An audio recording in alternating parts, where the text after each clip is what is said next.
The Rocket Review is sponsored by Why Not Saloon.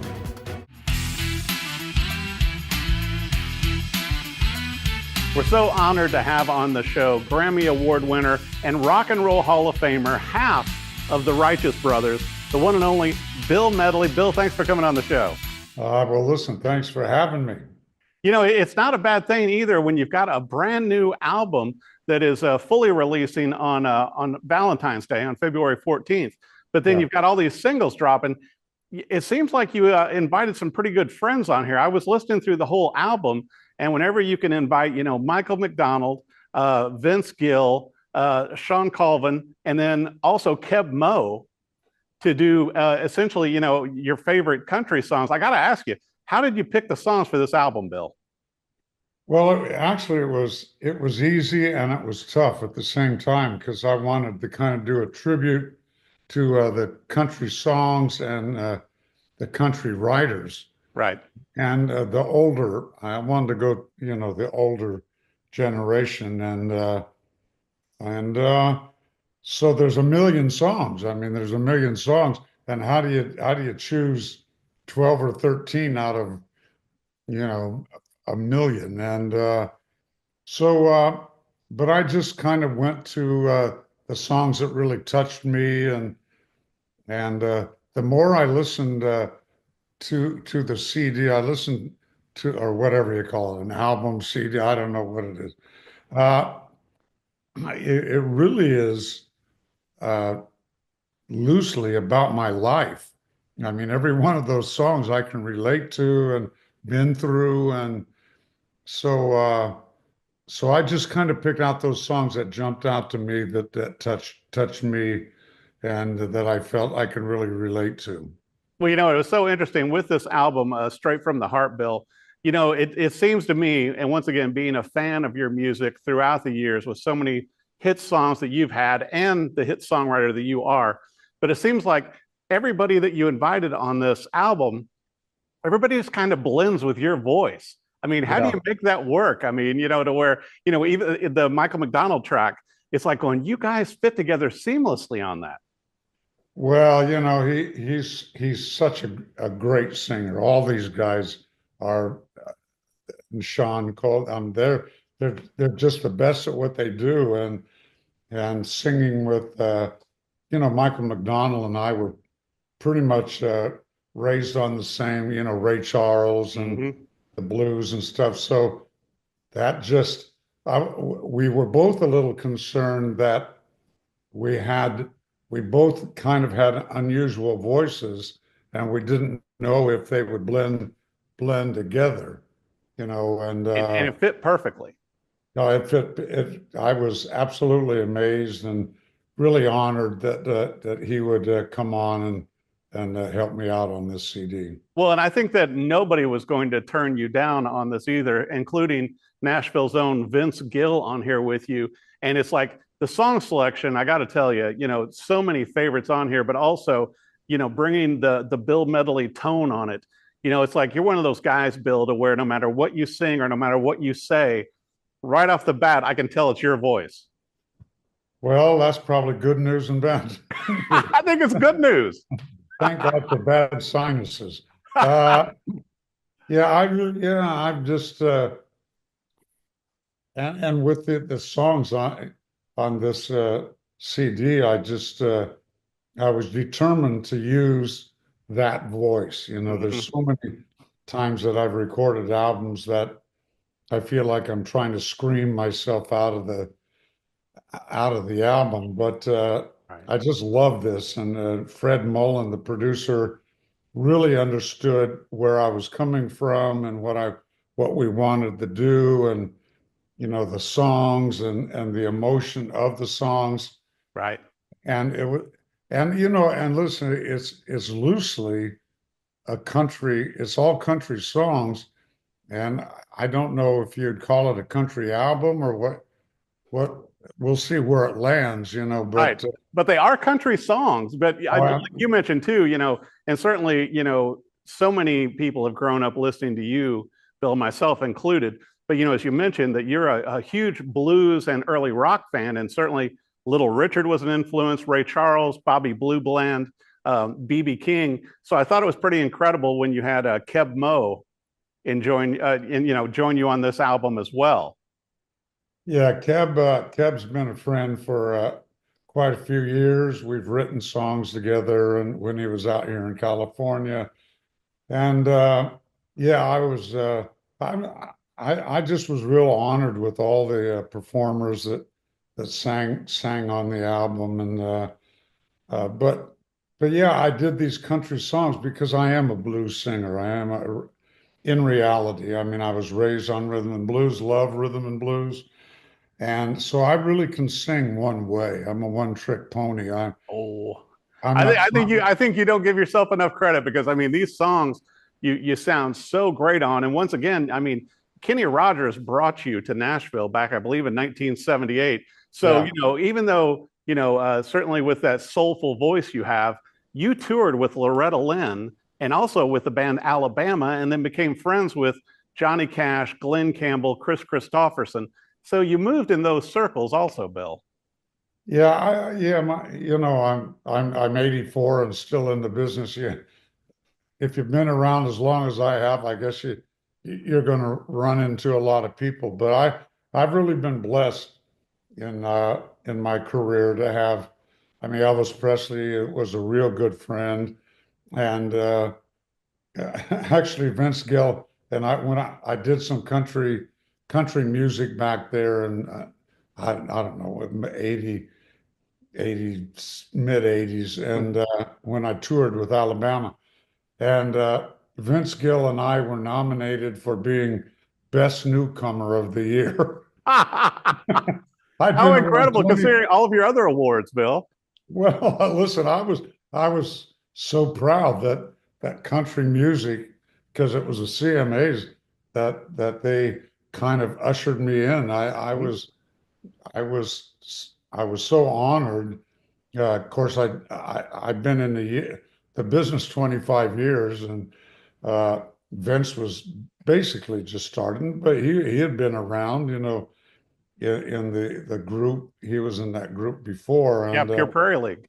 yeah, Prairie League, and but he won, and I'll Ah, never let him forget it. but then also then you were kind enough to invite him on this album then. Yeah, yeah. Well, he needed the help.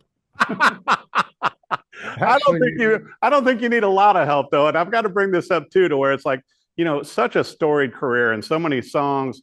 I feel like also, Bill, besides, the songs that you've written that other people have performed and certainly a number of your hits, but it's like you're like the movie soundtrack guy, yeah. between Dirty Dancing and Ghost.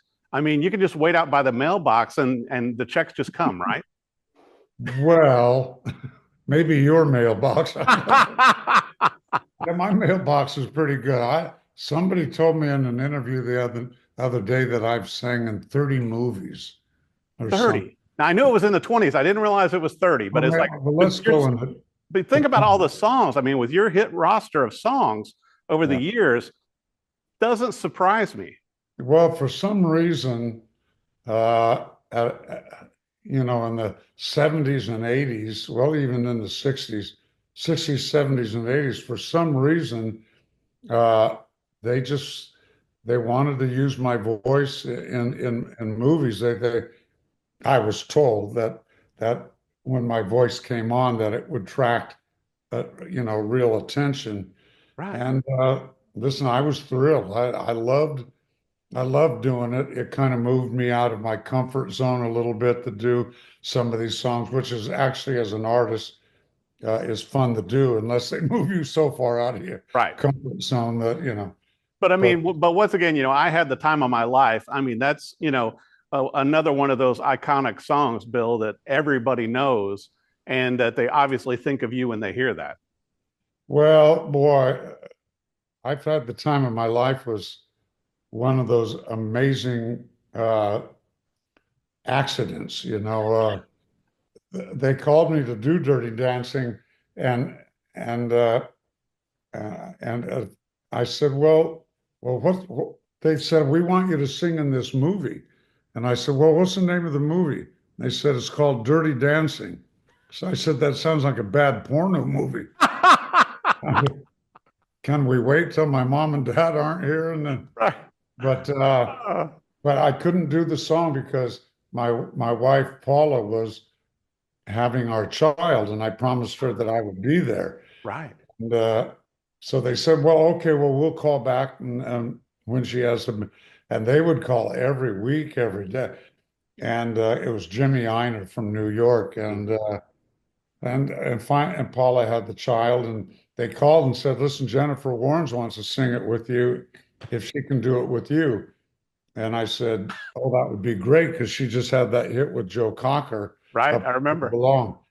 And I so and I didn't think, well, nobody knew the movie was going to do anything, Right. at all. So actually, Jennifer and I, we loved the song.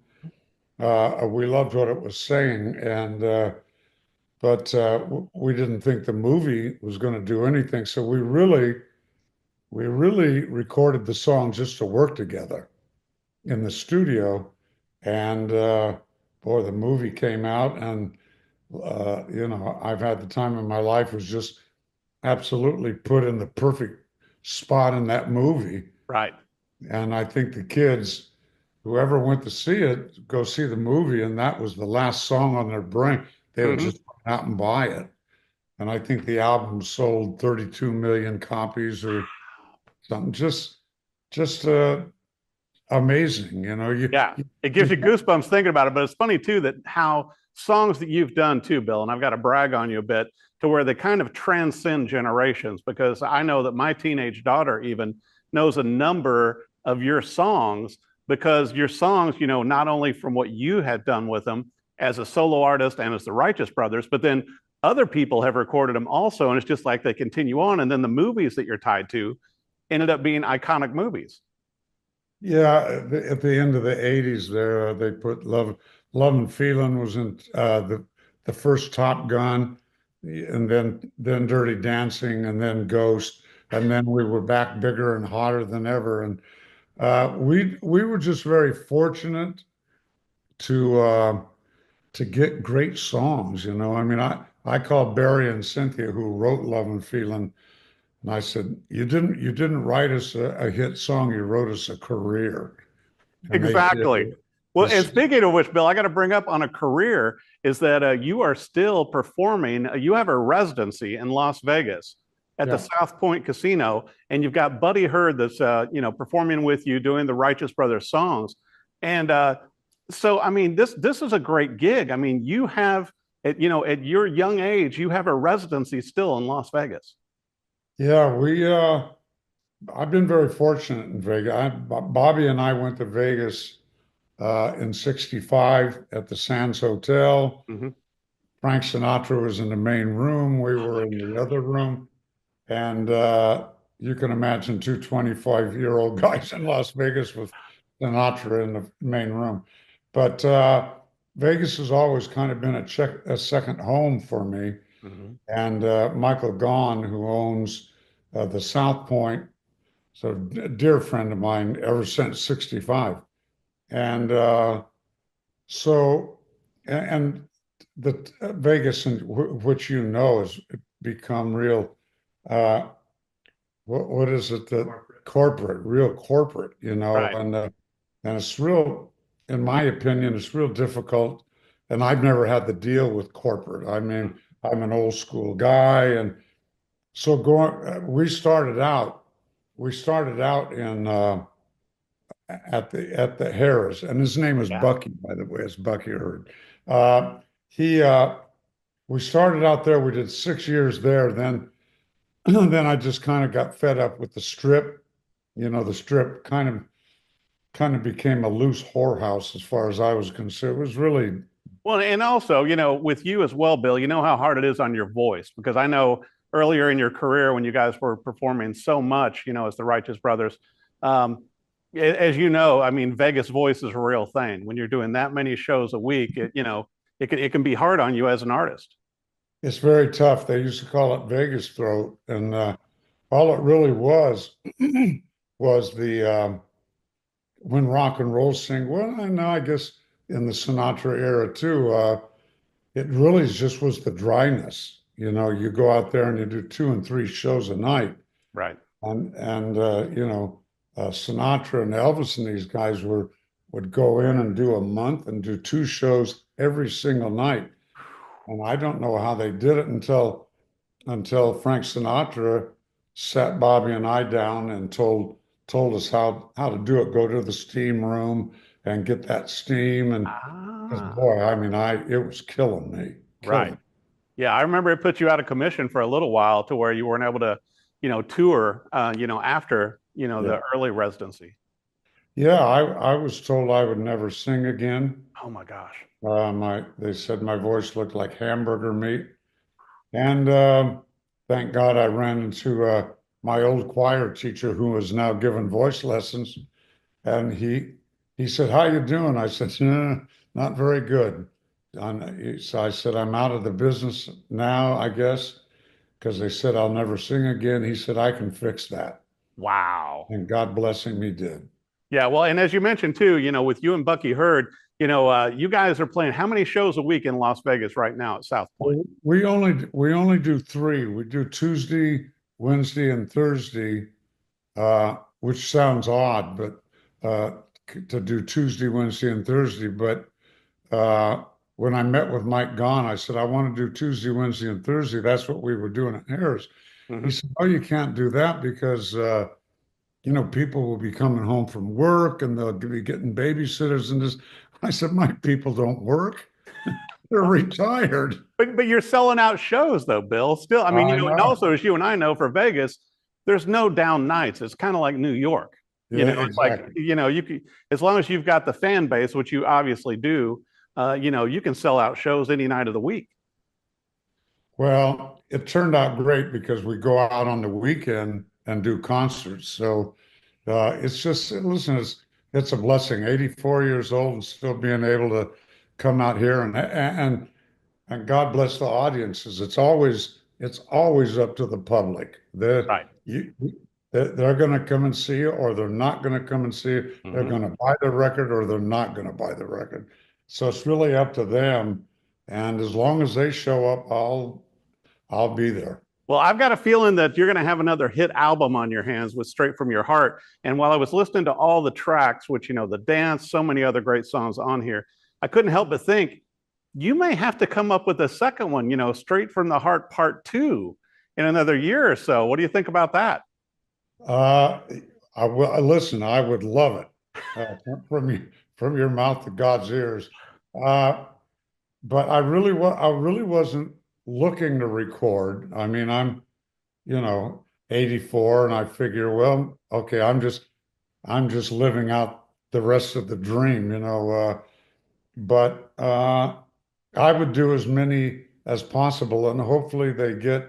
And I told Curb Records, I said, "Boy, if you can get some momentum going here, I would do as many as these as as I can." I just love, love, love the songs, and I love how I can. I'm not a country singer, obviously. I just love country songs. Well, and I think though the great thing on these, Bill, with every song on this album is that you bring your own flavor to it. You bring Bill Medley's voice to it. You're not trying to sound like the country song. It's not a cover. Yeah, It's your interpretation of these songs, and also having great guests on like Vince Gill and Sean Colvin and Michael McDonald and Kev Moe. It's not bad we can get together with a few of your friends and do some recordings too. no, they made it pretty easy. Well, But I want to make sure too, Bill, for all of our viewers, with your website for the shows with the Righteous Brothers, for the new album Straight to the Heart. I think it's going to be on CD and vinyl. I hope. I know it's going to be out on digital. You've got singles out, but the full album's coming out February 14th. Where do our viewers need to go for the website, for social media, for everything Bill Medley? well, we're righteousbrothers.com. I have to read it because Yeah, I don't know anything. this one's being developed. And this is for the album. It's being developed, yeah. Oh, it's being developed, billmedley.com. And that's just being developed. And but Righteous Brothers right now, they can find out exactly where I am, if I'm in Awesome. jail or wherever I am. Well, I'll tell you what, congratulations on the new album, Bill. It's just amazing. I can't wait to come see you at a live show at the South Point Casino in Las Vegas, also with you and Bucky Hurd doing the Righteous Brothers songs. But I think you're going to have to add a lot of these songs to the catalog also for some of the concerts now. Well, I'm going to have to.